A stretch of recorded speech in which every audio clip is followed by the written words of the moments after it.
Why does the simple truth make women go crazy? This is Miss Anna, and I want to open with an observation that anyone who has spent significant time delivering uncomfortable truths to female audiences already knows intimately. The resistance is not random. It is not distributed evenly across topics or demographics or levels of education or self-described emotional intelligence. It follows a pattern, a specific, predictable, almost mechanical pattern that activates in response to a particular category of information and that produces a particular sequence of behaviors so consistent across different women in different contexts that it cannot be explained as individual personality. It has to be explained as something systemic, something built, something that was installed deliberately or accidentally into the operating framework of how a significant portion of women process information that implicates them directly. That pattern is what I want to examine today. Not to attack women. I am a woman. I am not in the business of attacking my own. But because a pattern this consistent and this costly deserves honest examination, and the examination it has received publicly has been almost entirely insufficient, soft, redirected, stopped at the surface before it reaches the mechanism underneath, I am going to reach the mechanism, and what I find there is going to be uncomfortable. For exactly the reason that everything in this conversation is uncomfortable, because it is true. First, let me build the case that the pattern exists, because before I explain it, I need to establish that it is real and not simply a misreading of legitimate disagreement. There is a difference between a woman who hears a difficult truth, engages with it honestly, examines it against her own experience, and arrives at a genuine disagreement based on that examination. That is not the pattern I am describing. That is intellectual integrity operating correctly, and it deserves respect regardless of where it lands. The pattern I am describing is different. It is recognizable by its sequence. Step 1.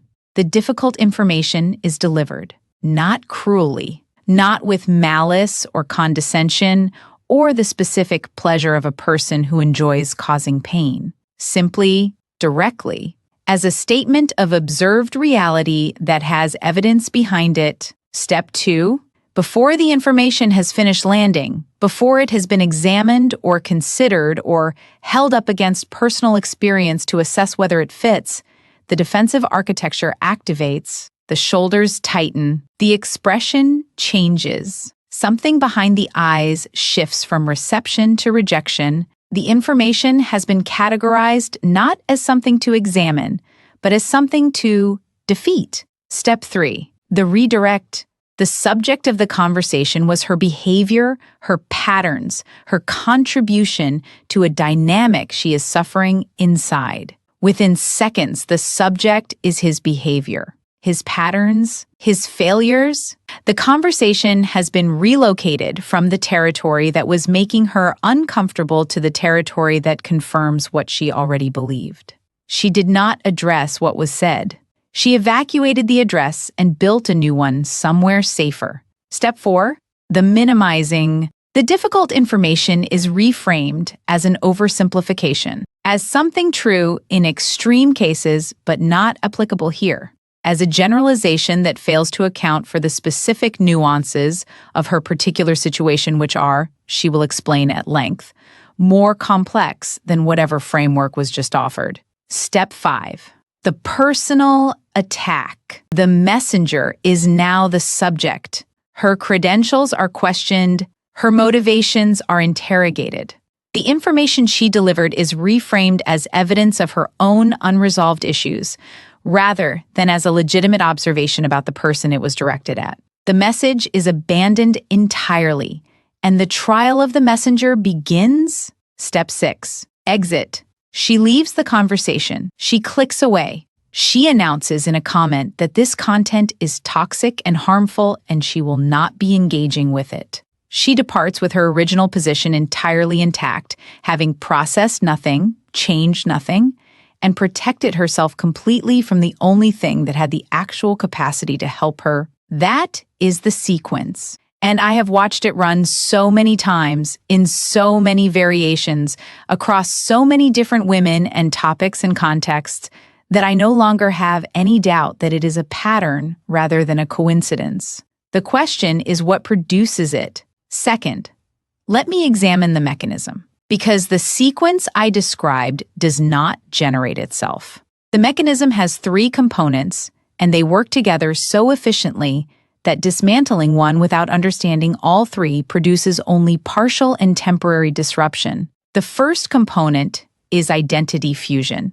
For a significant portion of women, the way they behave in their relationships, the choices they have made, the dynamics they have built, the patterns they have repeated, are not experienced as behaviors that are separate from who they are. They are experienced as expressions of who they are.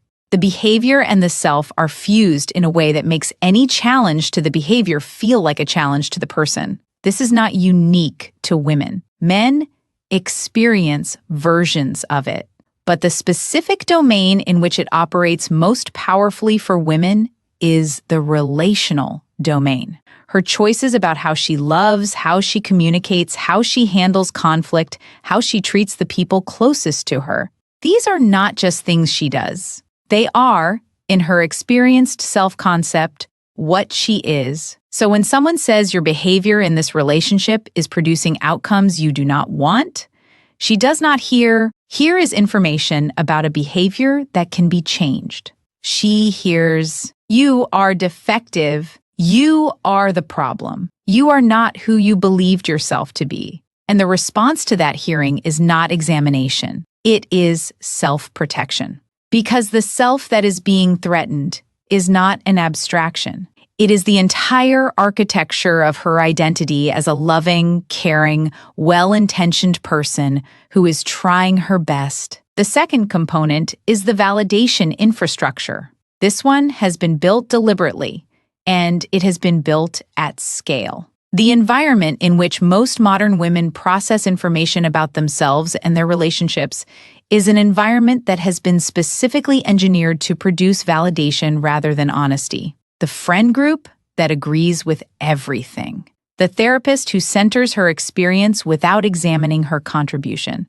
The content ecosystem that tells her her feelings are always valid and her perceptions are always accurate, and any difficulty in her relationships is most accurately understood as something being done to her. This infrastructure is so pervasive and so consistent that a woman who has been inside it for years has not developed the tolerance for honest feedback that develops when honest feedback is part of the regular diet. She has developed the opposite, a hypersensitivity to anything that diverges from the validating signal she has been receiving. A system where dissent from the consensus reads not as a different perspective worth considering, but as an attack on the consensus itself. When difficult truth arrives, it does not land in a neutral environment. It lands in an environment that has been calibrated to reject it. The infrastructure activates before the information is processed. The rejection is not a decision. It is a reflex. The third component is the externalization habit.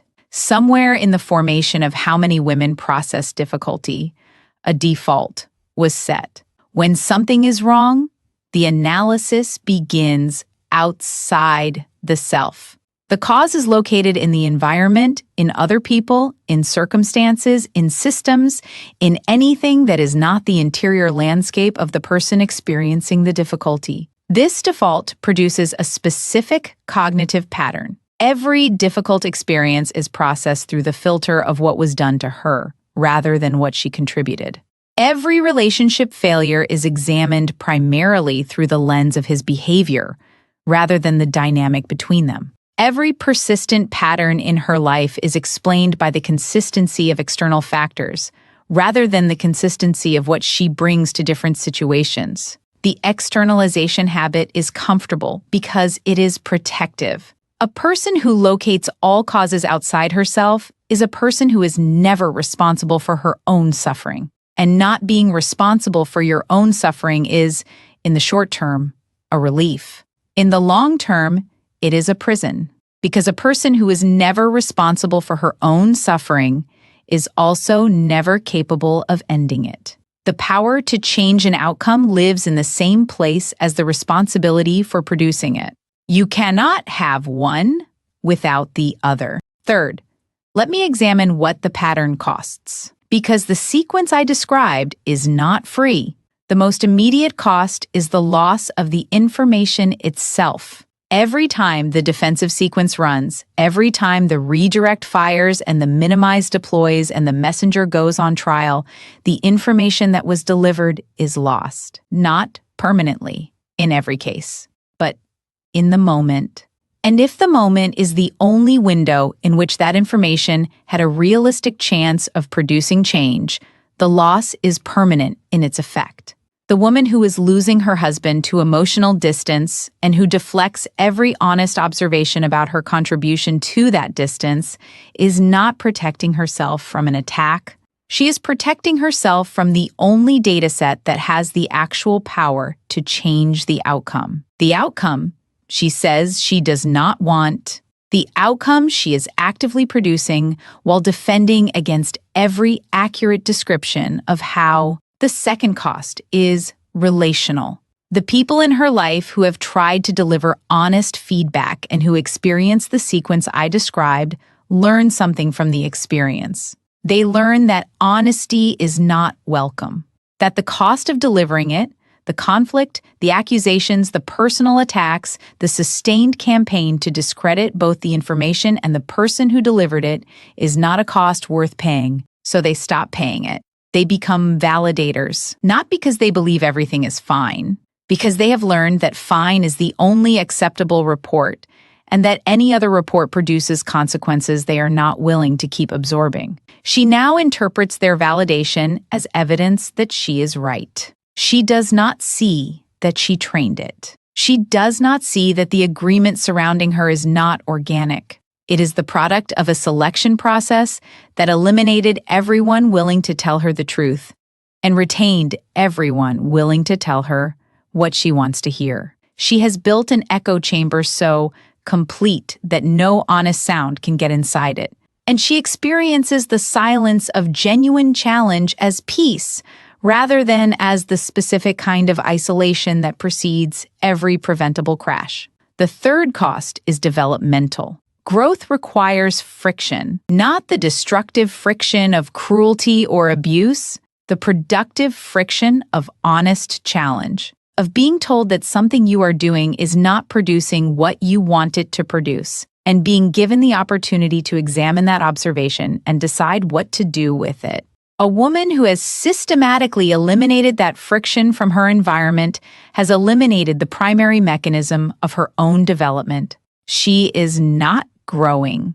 She is consolidating, becoming more settled in patterns that are not serving her, more defended against the information that could shift them, more sophisticated in the deflection sequence, better at the redirect, faster at the minimize, more practiced in the trial of the messenger. She is developing just in the wrong direction, and the sophistication of her defensive architecture is purchased at the price of everything that genuine development could have produced. Fourth, let me address the women who are watching this and feeling the specific discomfort of recognition, not the discomfort of someone who disagrees, the discomfort of someone who is seeing something she recognizes and has not been ready to look at directly. That discomfort is different from offense. It has a different quality. It sits in a different place. It does not produce the hot urgency of the defensive sequence. It produces something quieter and more uncomfortable. The specific feeling of a true thing landing somewhere close to something you already knew. If you are feeling that, I want to ask you one thing before you do anything else with it. Do not manage it immediately. The impulse will be to process it quickly, to file it somewhere, to extract the parts that apply to other women you know, and release the parts that might apply to you. To locate yourself outside the description before the description has finished arriving. Resist that impulse. Not indefinitely, just for long enough to actually feel where the thing is landing and what it is landing near. Because the part that lands near something true is the only part that can change anything. And it requires a window of undefended contact that the sequence I described is specifically designed to prevent. The defensiveness is not your enemy. It is a signal. It is your internal system telling you that something close enough to true to be threatening has just arrived. And threatening is not the same as wrong. Often, the things that feel most threatening are the things that are closest to right. The woman who can sit with that signal, who can feel the resistance and stay in the room with the information anyway, who can ask honestly, is there any part of this that is mine, not his, mine, is the woman who has access to the only thing that actually changes anything, not the comfortable version of herself. The accurate one, and the accurate version of herself is the only version that can build something different from what she has been building. Here is what I want every woman to take from this. The culture that told you your feelings are always valid was not lying. Feelings are valid as experiences. They are real and they deserve acknowledgement. But valid is not the same as accurate. A feeling can be genuinely felt and still be an unreliable map of the territory it is representing. You can feel unfairly treated in a dynamic you helped create.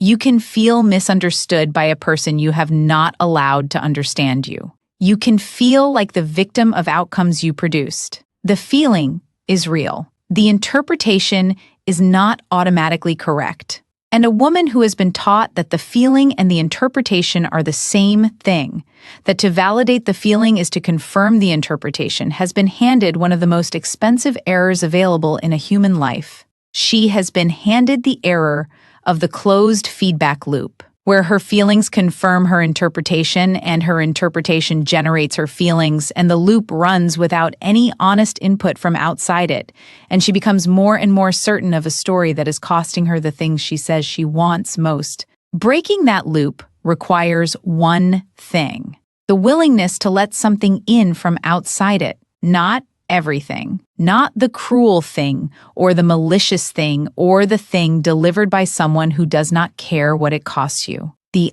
honest thing, the thing that lands near something true, the thing that activates the defensive sequence precisely because it is close enough to accurate to be dangerous to the loop. Let that thing land, not so it can destroy you, so it can inform you, so it can be the data point that the loop has been running without. So it can be the beginning of the honest self-examination that is the only path to a different outcome. The women who have done that, who chose the discomfort of honest examination over the comfort of the closed loop, are not living smaller lives than they were before. They are living larger ones, more accurate ones, lives that are shaped by honest information rather than careful protection from it. That is available to every woman watching this, not through someone else changing, not when the circumstances finally align, through the single decision to let the honest thing land before reaching for the exit. That decision costs something in the moment. It returns everything over time. This is Miss Anna, and I will be back with more of what nobody else will say. Subscribe if you are ready to keep hearing it.